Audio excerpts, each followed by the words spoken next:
Hello students, so we met again. कैसे हैं आप लोग? Hope you all are fit and fine and also very good.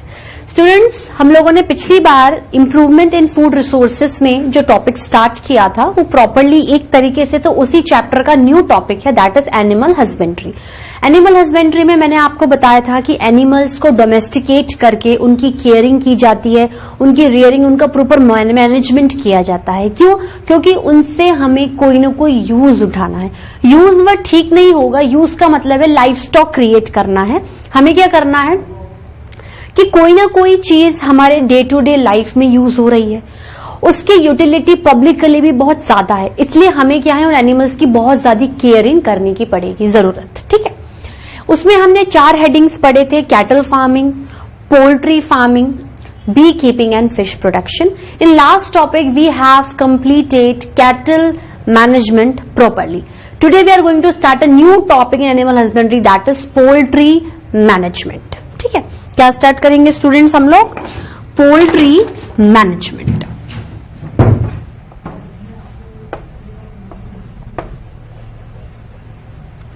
बहुत simple है स्टूडेंट्स, सेम इसके सब हेडिंग्स कैटल फार्म मैनेजमेंट की तरह ही चलेंगे, सिर्फ कंटेंट में थोड़ा सा डिफरेंस है। बहुत इजी टॉपिक है, चैप्टर ही बहुत आसान लग रहा होगा। ठीक है, पोल्ट्री का मतलब क्या होता है? अगर हम बात करें, मैनेजमेंट तो समझ में आ रहा है, पोल्ट्री का मतलब होता है एग प्रोडक्शन। पोल्ट्री का मतलब होता है एग प्रोडक्शन। बात समझ में आ गई? अंडा कौन देता है? अंडा तो मुर्गी देती है, तो कहीं ना कहीं मुर्गी को डोमेस्टिकेट करो, केयर करो और एग को प्रोड्यूस कर लो। एग को मैं लूंगी और मैं खा लूंगी, सिंपल, बात खत्म।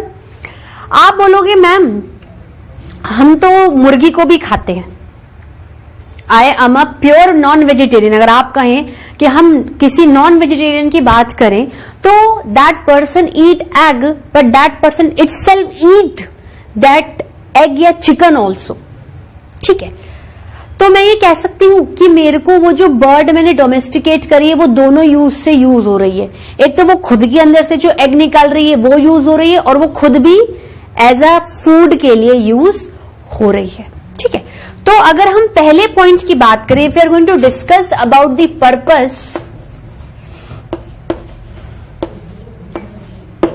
पर्पस में कौन से दोनों पॉइंट आएंगे? Egg production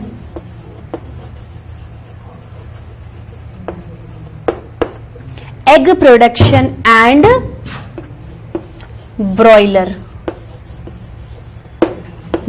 production. अब आप बोलोगे मैम फिर से एक नया टर्म आएगा, ब्रॉयलर।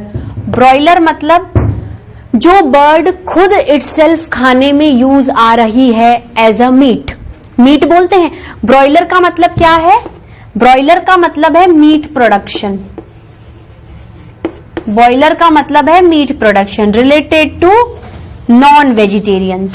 ठीक है, तो ब्रॉयलर का मतलब क्या होता है? वो बर्ड जो खुद फूड में यूज हो रही है, जिसे आप डायरेक्टली क्या कर रहे हो, फूड में कंज्यूम कर रहे हो, वो खुद ही फूड का रिसोर्स बिहेव कर रही है। तो ब्रॉयलर का मतलब क्या है? देखो चलो, ब्रॉयलर का मतलब मैं अभी आपको बता देती हूं। ब्रॉयलर का मतलब होता है कि bird itself behave as a food. Itself behave as a food. ठीक है स्टूडेंट्स, अब कैसे कैसे करेंगे egg production and broiler production? कौन सी बर्ड्स को करेंगे? तो मैं इसमें ऐसा कह सकती हूं, caring, rearing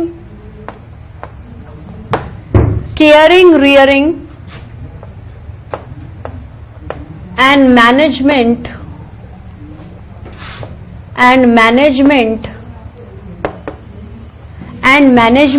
of domesticated birds। किस के लिए? फॉर एग एंड ब्रॉयलर को मैं क्या लिख सकती हूं? ब्रॉयलर मतलब मीट प्रोडक्शन।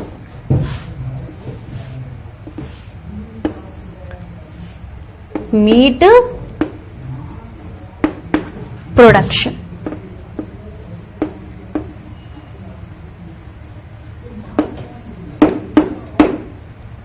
ठीक है, caring, rearing and management of domesticated birds for egg and meat production, underline it.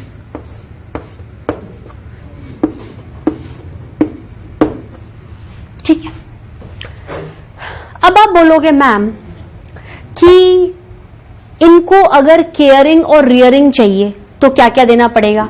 वैसा ही देखो, जैसे आपको काऊ को देना है, खाना देना है, पानी देना है, ओपन एरिया में रखना है, ठीक है, उनके वैक्सीनेशन का ध्यान रखना है, उनको डिजीज फ्री रखना है, तो ये सारे पॉइंट हम इनमें भी काउंट करेंगे। अच्छा, पहले तो ये था कि उससे तो आपको मिल्क मिल रहा था, इससे आपको एग एंड ब्रॉयलर मिल रहे। इनके फायदे क्या क्या हैं बताओ, इनके यूजेस क्या क्या हैं। एग और मीट में आपको सबसे ज्यादा क्या मिल रहा है, you are getting protein and vitamins. आपको भर भर के प्रोटीन्स एंड वाइटामिन्स मिलेंगे। और वाइटामिन्स में जनरली कौन सा vitamin students, vitamin A and vitamin A. Means intake of egg and broiler results in rich consumption of protein and vitamins, rich consumption of proteins and vitamins। ठीक है, अब अगर मैं बात करूं तो इनके लिए भी आपको क्या क्या जरूरत है। ठीक है, इनके लिए भी आपको क्या क्या जरूरत है, देखो food, proper food should be given, proper food should be given time to time। proper food इनको क्या है, टाइम टू टाइम खाना देते चलो। और देखो, अगर आप इसकी बात करो तो कौन से बर्ड्स का कौन सा खाना होता है। चलो अगर मैं आपको बर्ड्स से रिलेटेड लिखाऊं, बर्ड्स में कौन सी बर्ड्स आएंगी, जैसे हेन हो गई, चिक्स हो गए और डक हो गई।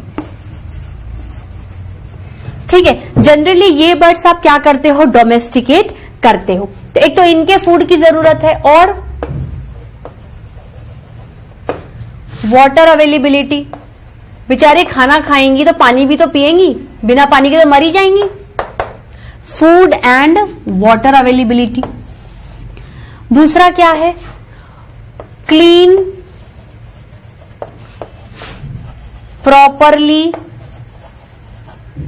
Ventilated, clean properly ventilated shelter. तीसरा, प्रॉपर डॉक्टर चेकअप। क्योंकि अगर किसी भी एक मुर्गी को बीमारी हो गई तो वो अपनी बीमारी औरों को क्या कर सकती है, ट्रांसमिट कर सकती है। अगर मुर्गी को बीमारी हो गई तो उसके एग में बीमारी जा सकती है, आप उसे खुद कंज्यूम कर रहे हो, उसके थ्रू भी आप डिजीज हो सकते हो। ठीक है, तो proper doctor checkup and vaccination. Generally जो एनिमल्स के डॉक्टर्स होते हैं उन्हें वेटरनरी डॉक्टर कहते हैं। That is out of your syllabus, इसको मैं जीके के नॉलेज से बता रही हूं। जनरली जो एनिमल्स में एक्सपर्टाइज होते हैं कि इनको क्या प्रॉब्लम चल रही है, साइकोलॉजिकल प्रॉब्लम है, मेंटल प्रॉब्लम है, फिजिकल प्रॉब्लम है, जो भी प्रॉब्लम, डॉक्टर्स, ऐसे डॉक्टर्स जो एनिमल्स की समझते हैं उन्हें क्या बोलते हैं, वेटरनरी डॉक्टर। क्या बोलते हैं, veterinary doctor. That is a GK question, not to so much included. ठीक है स्टूडेंट्स, इसको नोट डाउन करिए। स्टूडेंट्स, इसको नोट डाउन किया आप लोगों ने। ठीक है, अब आप बोलोगे मैम जैसे मेरे को कैटल्स में एक न्यू वैरायटी चाहिए, मुझे इसके अंदर भी तो न्यू वैरायटी चाहिए। बिल्कुल, अब हम इसका जो दूसरा टॉपिक पढ़ने वाले हैं पोल्ट्री में, कि हमें नई से नई वैरायटी ऑफ बर्ड्स मिले और उसमें टॉप क्लास कैरेक्टरिस्टिक्स हो। तो एक तो पढ़ेंगे कि कैसी कैसी वैरायटी को ब्रीड कराएं और कैसे कैसे कैरेक्टर्स हमें मिलने चाहिए। ठीक है स्टूडेंट्स, तो इसमें भी आप हेडिंग डालिए, क्या हेडिंग डलेगा स्टूडेंट्स? ब्रीडिंग। क्या डलेगा? ब्रीडिंग।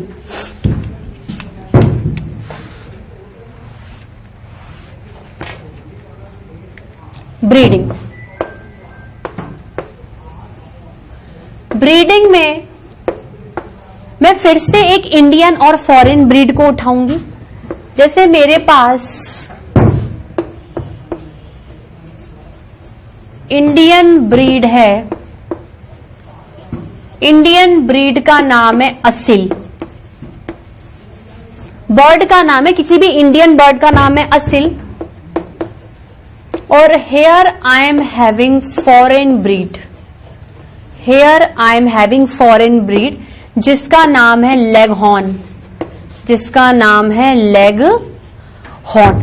अगर मैं इनकी ब्रीडिंग कराती हूं तो मुझे कैसी न्यू वैरायटी मिलनी चाहिए, उसके कैरेक्टरिस्टिक के बारे में हम पढ़ेंगे। हम क्या है, न्यू वैरायटी की कैरेक्टरिस्टिक के बारे में डायरेक्ट पढ़ लेते हैं। कैटल में मैंने आपको इंडियन फॉरेन के बारे में बताया था, तो इनडायरेक्टली 50% न्यू वैरायटी में चली गई।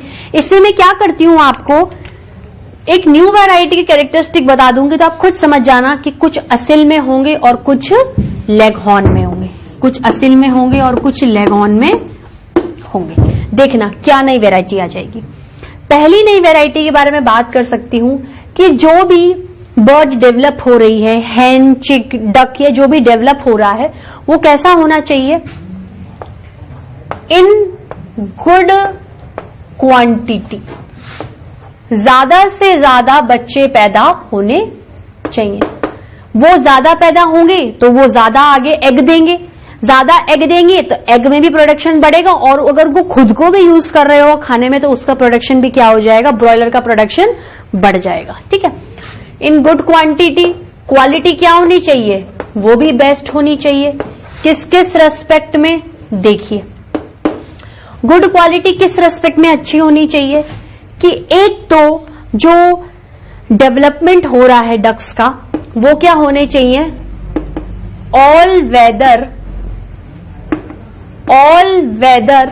अडेप्टेबिलिटी। चाहे समर सीजन हो, एडेप्टेबिलिटी, चाहे समर सीजन हो, विंटर सीजन हो या रेनी सीजन हो, उन्हें कम से कम दिक्कत महसूस हो, हर एनवायरमेंट में, हर वेदर में क्या हो, वो इजीली एडजस्ट हो जाए। और क्या क्या क्वालिटी है, डिजीज्ड फ्री, कम से कम बीमारियां उन्हें लगे, डिजीज्ड फ्री। डिजीज फ्री मतलब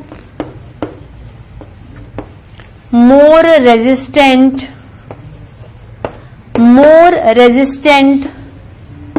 टू डिजीजेस। और क्या दें, उनमें ज्यादा से ज्यादा प्रोटीन और विटामिन हो तो will able to provide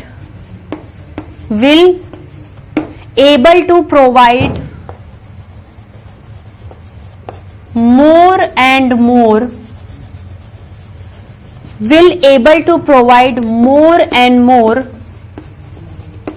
protein and vitamin rich diet, vitamin rich diet. ठीक है स्टूडेंट्स, तो ये क्या है, पोल्ट्री मैनेजमेंट का टॉपिक भी आपका कवर अप हो गया। देखो इसमें हमने ब्रीडिंग पढ़ ली, पर्पसेस पढ़ लिए, यूजेस पढ़ लिए, इनको क्या देना चाहिए। अगर आप इन्हें ये अच्छा दोगे, गुड फूड दोगे, गुड शेल्टर दोगे, गुड ड्रिंकिंग वाटर दोगे, वैक्सीनेशन, डिजीज, तो ये अच्छी क्वालिटीज आपको क्या है, डेवलप होने पे मिल जाएंगी। ठीक है स्टूडेंट्स, तो आप इसको नोट डाउन करिए, फिर इसका नेक्स्ट टॉपिक हम स्टार्ट करते हैं। स्टूडेंट्स इसको नोट डाउन कर लिया, ठीक है। तो cattle farm management and poultry management complete हो गया है। अब एनिमल हस्बेंड्री में हम थर्ड टॉपिक उठाने वाले हैं। देखो आपने देखा होगा बहुत इजी है, तो जो बाकी के दो टॉपिक होंगे उनमें भी सेम तरीके के पॉइंट्स मिलेंगे, आपको नाम से समझ में आ रहा है। अब थर्ड टॉपिक हम क्या पढ़ने वाले हैं, देखो थर्ड टॉपिक हम पढ़ने वाले हैं, क्या था स्टूडेंट्स, फिश प्रोडक्शन मैनेजमेंट। क्योंकि जो नॉन वेजिटेरियंस होंगे वो एग मीट के साथ साथ फिश का कंजप्शन भी करते हैं, ठीक है। तो fish is also a very good animal source of food. Fish production, fish production management, fish production management. क्या है स्टूडेंट्स? Fish production management. देखो फिश कहां रहती है, सिंपल एक एक लाइन में समझते चलें और लिखते चलें. Fish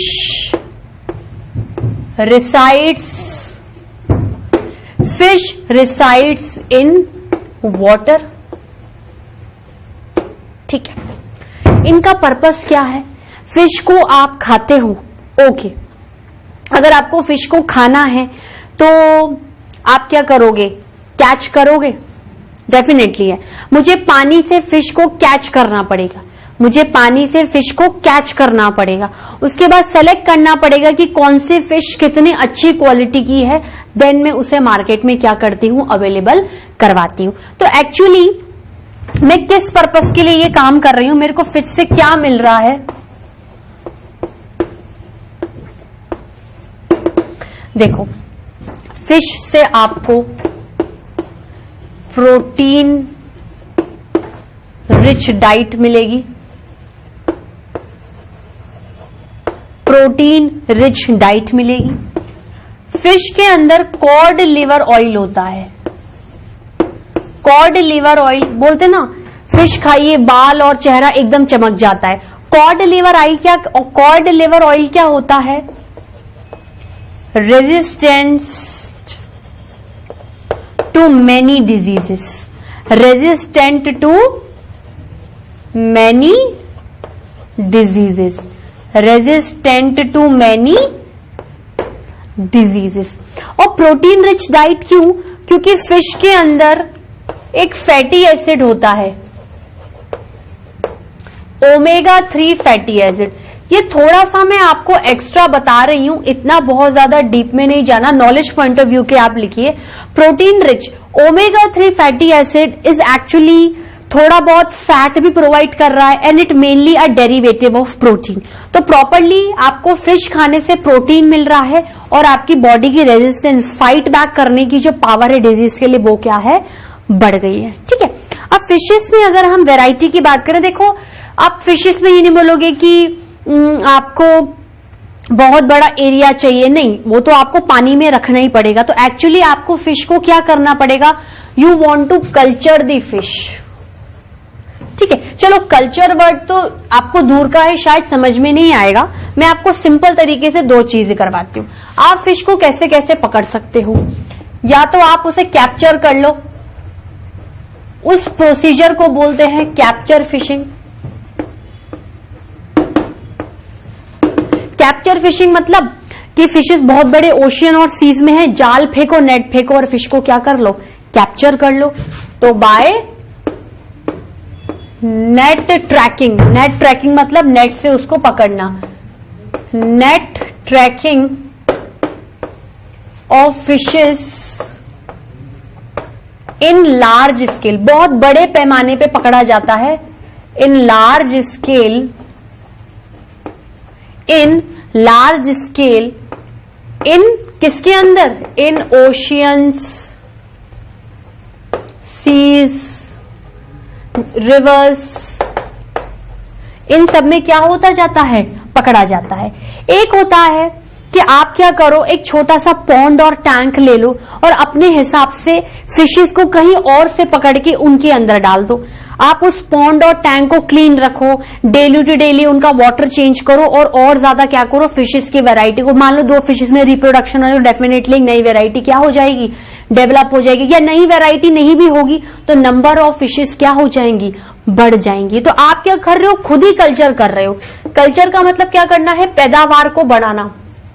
culture fishing, culture fishing, culture fishing मतलब fishes are kept in a pond or tank. Fishes are kept in pond or tank and allowed to grow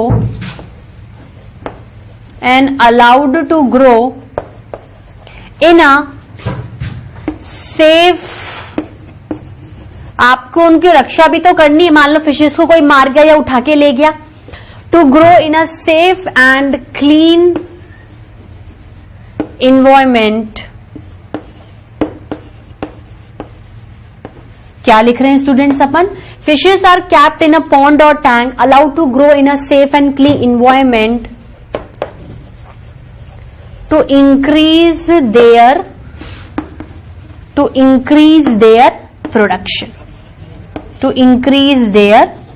production. अब आप बोलोगे मैम आपने अभी तक किसी भी फिश की वैरायटी का नाम नहीं लिखवाया. आप लोग इसको नोट डाउन करिए, फिर हम लिस्ट लिखते हैं फिशेस की. स्टूडेंट्स इसको नोट डाउन किया. अब देखिए फिशेस किस में रहती हैं? पानी में रहती हैं. तो दो तरीके के पानी हो सकते हैं. हम बोलते हैं ना ये तो मैराइन वाटर है, ये फ्रेश वाटर है. मैराइन वाटर किस सेंस में? खारा पानी जिसमें नमक है. जनरली हम अपनी डे टू डे एक्टिविटी में उसे नहीं यूज कर पाते. और फ्रेश मतलब एकदम फ्रेश पानी. I can use in many house hold activities, I can drink that water also. ठीक है. तो फिशेस क्या है? दो तरीके से रहती हैं. तो अगर वेराइटीज के बारे में बात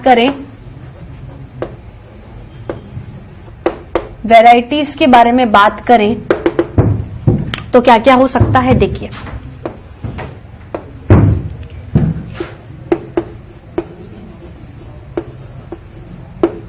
marine water fishes and fresh water fishes. ठीक है. मैराइन वाटर मतलब बड़े बड़े ओशियंस में, सी में. ठीक है. इसमें क्या है? जैसे लेक्स हो सकता है, रिवर हो सकता है, पॉन्ड हो सकता है, टैंक हो सकता है. ठीक है. जनरली ये तो क्या है? कैप्चर फिशिंग में ही आएंगी प्रॉपरली. ये कैप्चर प्लस कल्चर दोनों में आ सकती हैं. ठीक है. तो अगर हम इनकी वैरायटी के बारे में बात करें, मैराइन फिशेस क्या क्या हो सकती है? देखो मैराइन फिशेस के नाम में क्या क्या आता है, पहले नाम लिखते फिर मैं आपको बताती हूं. पॉम्फ्रेट क्या है स्टूडेंट्स? Pomfret, mackerel,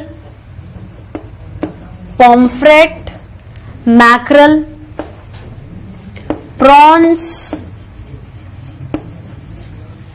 oyster. ठीक है. पॉम्फ्रेट, मैक्रल, प्रॉन्स, ऑयस्टर, ऐसे तो बहुत सारे हैं. मैं आपको गिने चुने 3-4 बताती हूं जिससे कि आप इनको लर्न करें. Pomfret, mackerel, prawns, oysters. ठीक है. ऑयस्टर्स क्या होते हैं? They pearl generating. आपने देखा है एक व्हाइट कलर का शंख की तरह आपको फिश टाइप का कुछ दिखेगा. उसको अगर आप हिलाओगे या उसके अंदर से क्या होता है? पर्ल जनरेट होता है. पर्ल की ज्वेलरीज बनती हैं.